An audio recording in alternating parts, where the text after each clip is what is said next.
Hello everyone. Thanks for joining us today. We're here with Dr. Charlie Sanchez from the Department of Environmental Science at the University of Arizona. He's been working in his position for 30 years, looking at soil science and water science. And today he's going to talk to us about fertilizer regulation in Arizona and California. Welcome. Thank you, Robert. Good to be here. So, question for you. Can a farmer just buy as much fertilizer as they want and put it out in the field? Well, Arizona has mandated best management practices for fertilizer use. These revised statutes passed in the early 1990s. They're not particularly intrusive right now. Anyone that uses fertilizer operates under a general permit. Now, a general permit involves no paperwork. It's a concept. Everyone has a general permit. And the assumption is you will comply with best management practices and you remain eligible to operate under a general permit. Now, if the Arizona Department of Environmental Quality ever finds out there's a problem, or you have a problem, or you haven't been complying, you have to apply for an individual permit. Then you enter a bureaucracy. You have to apply, and they may decide to approve or not approve it, or they may make stipulations. So that's the nature of regulation in Arizona. The assumption is you're going to use the best technologies available to manage fertilizers as efficiently as possible, and as long as you do that, you have a general permit, which is in sharp contrast to our same growers that drive across the river and farm in California. Why is that? Is it more restrictive? California has a more aggressive policy. Essentially in California, everything's following what's known as the East San Joaquin Valley precedent, or what's generally known in California as Ag Order 4. People have to make an agreement with the Water Quality Control Board. They have to do testing. They have to test wells. They have to test the drains in the case of BARD and wells.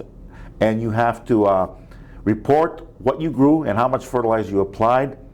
And depending on your timetable, for BARD that would be next year, they have to report crop removal of nitrogen. So where this is leading is, there's a timetable that at some point in the future, shortly after 2050, in California, growers will only be allowed to apply 50 pounds more nitrogen per acre than the crops removed that acre.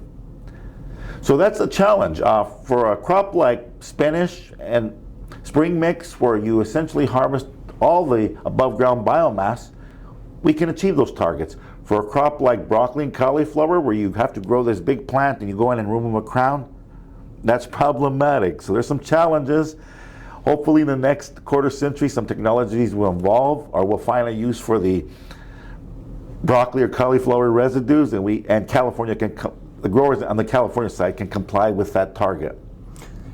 Is there anything a grower can do to keep the nitrogen on site and have it not end up in the ditches or the wells or the drains? To a great extent, if you're complying with best management practices, you're doing that.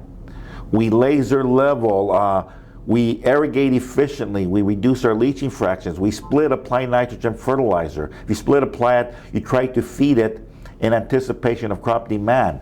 So a lot of these things are being done. If you look at historical fertilizer use in Arizona, you can look at those records, and nitrogen and phosphate use have gone down substantially over the past 2 decades. So growers are using these things efficiently. They're doing what they can, but to comply with where California is going with this, we're going to have to do more. So that rate of nitrogen and phosphorus use going down, is that just a California thing, or is that in Arizona too? I just looked at the statistics compiled for Arizona, but it's in many cases it's the same growers using the same technologies, trying to do the same things. So I suspect nitrogen and phosphorus fertilizer use has gone down in California as well, although I do not know that. I did not look at their statistics. But the BARD Water District, which we're talking about, buys all their fertilizer in Arizona. So these records go from the dealer to the state, and they're compiled, and so anything being used in BARD would be reflected in Arizona's records, because the fertilizer would be purchased on this side of the river. Does that help them navigate the rules better, or? That's just information. university researchers and extension people like myself and yourself are always conducting studies to try to help them do better, and hopefully we'll continue the trajectory and help them. I don't know where Arizona will go with these. Like I said, their regulation is behind the curtains. California's is more aggressive. It's in your lap. You have to deal with it. You have to take samples. You have to report. Little different philosophies depending on which side of your board. Arizona tries to minimize the cost of government. So their philosophy is, we're not going to be a solution and spend money on a solution looking for a problem. Whereas California's concluded there is a problem and we're going to aggressively enforce it. Do you think being in the desert, we're seeing a lot of nitrogen going back up into the air rather than into the groundwater? No, in fact, I have colleagues that have measured that. And that's a dilemma because agronomically, what we're losing to the atmosphere in terms of nitrous oxide is agronomically insignificant. Now, nitrous oxide is a greenhouse gas 300 times more potent than CO2, so it may be environmentally significant, but it's not agronomically significant, the amount of nitrogen we're losing in gaseous forms. Is that mainly because we grow more of our crops in the winter in the Yuma area? That's part of it, and efficient irrigation. We don't have a lot of denitrification. Does the California regulation cause any problems for the grower? I mean, you mentioned being very restrictive in the way it's going by 2050. It could. They're scaling that in. Right now, I think you're allowed up to 200-300 over crop removal over what's applied, but that it drops continuously over time. And when we get to 2050, 2051, I think they'll have to be down to just 50 pounds over. And like I said, for some crops that's doable with today's technologies, and some crops it's not yet doable. And one other thing I think is important to mention: the California Water Quality Control Board allows you to be regulated as an individual, or they allow you to form a coalition for joint regulation. And in BARD, they have a coalition. It's called the BARD Unit Coalition. And essentially they have close to 100% participation, and that helps spread out the indirect cost of regulation.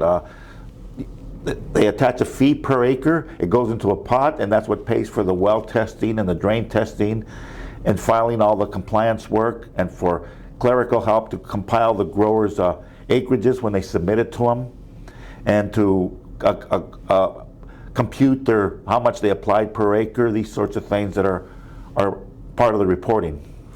And so the coalition helps to keep the individual farmers in check because it's not the government. The coalition's role is not enforcement. The coalition's role is a facilitator. It helps the grower comply, and it reduces the bureaucracy, because there would be this kind of, every grower would have to go take samples or do drains, whereas now a coalition does it. It can bring down the cost, and everyone's doing the same thing, so it's an efficient way of compliance. The coalition is voluntary. They have no enforcement mandates. They have no authority to enforce. It's just the bridge between the regulatory entity and a group of growers that have to do the same thing.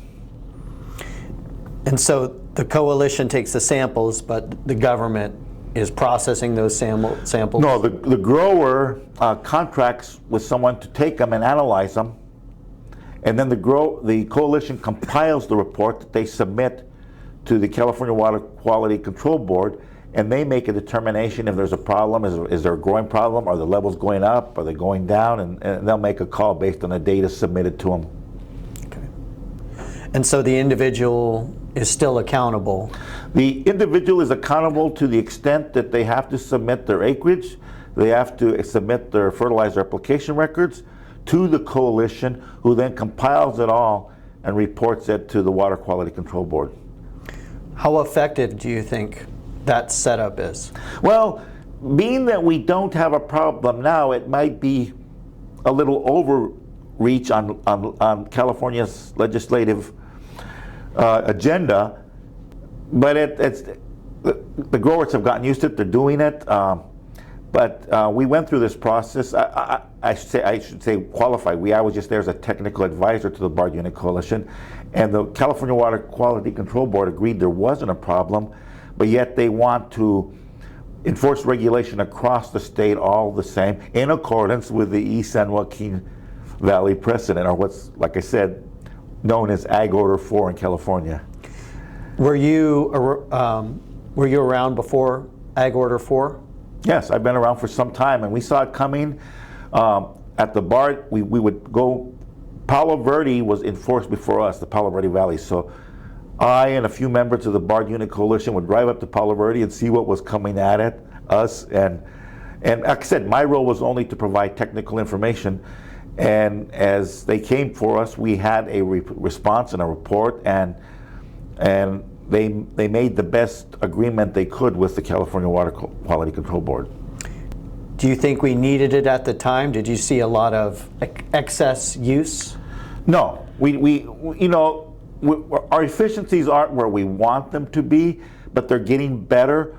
So we were on a positive trajectory, and I don't know that our trajectory is going to improve because we're being enforced to do this, but like I said, fertilizer use has been going down quite substantially over the past 2 decades, and hopefully, people like myself and my successors like yourself will continue to develop technologies to help growers stay on this trajectory. What are some things a grower can do to minimize their use? The state of Arizona allows the grower to make that decision, but they give some suggestions. Tillage, laser leveling, tissue testing, soil testing, anything. They don't tell the grower what best management practice to use. They allow the grower to select what's best for him and his operation. What do you mean tillage? Like laser leveling, or reducing slopes so you don't get runoff, or creating your land so you can irrigate efficiently and not have a leaching fraction. All these things would count towards best management practices, and the state of Arizona has allowed the individual grower the flexibility to use what best combination of these is appropriate for him. We have a lot of growers that are operating here in California, just over the border, or in Arizona, but we also have a lot that are operating in Mexico. What kind of regulations are going on there? To my knowledge, nothing. I'm not in the loop, but to my knowledge, working with growers that farm on both sides of the border, there's nothing going on there in terms of regulating fertilizers. But they tend to just use the same practices? The good growers would, because they're efficient practices. Too much N is bad, too much water is bad, too much P is costly, it affects your bottom line and might induce zinc deficiencies, as we talked about last time we met. So the good growers on this side also are the best grower they can be on that side, although there are infrastructure challenges and whatnot on that side. What are some symptoms of using too much nitrogen? Succulent growth, susceptibility to frost damage, lodging of grains. There's scientific evidence that you have greater susceptibility to insect infestations. So it's really good for the grower if they use the right amount. Absolutely. So it goes beyond just being good for the environment, it's good for your bottom line. Both in the price of fertilizer, which ain't cheap. Yes. And for your crop quality. Yeah, crop quality and crop protection. And the easiest way to figure out how much nitrogen you need for a crop would be? To call an extension expert like yourself. You're the keeper of that data. But there must be a manual or a textbook or a website. There is, and we're working on revising that before I retire. So, but you're the first face of that, and then you come to people like me who are the researchers, and we have a whole system in place to help people not only apply fertilizers right, but to comply with these regulations that we talked about today. Yeah. Okay, well, thank you. Thank you for answering this really important question. Thank you, Robert. You take care. All right, you too. Thank you.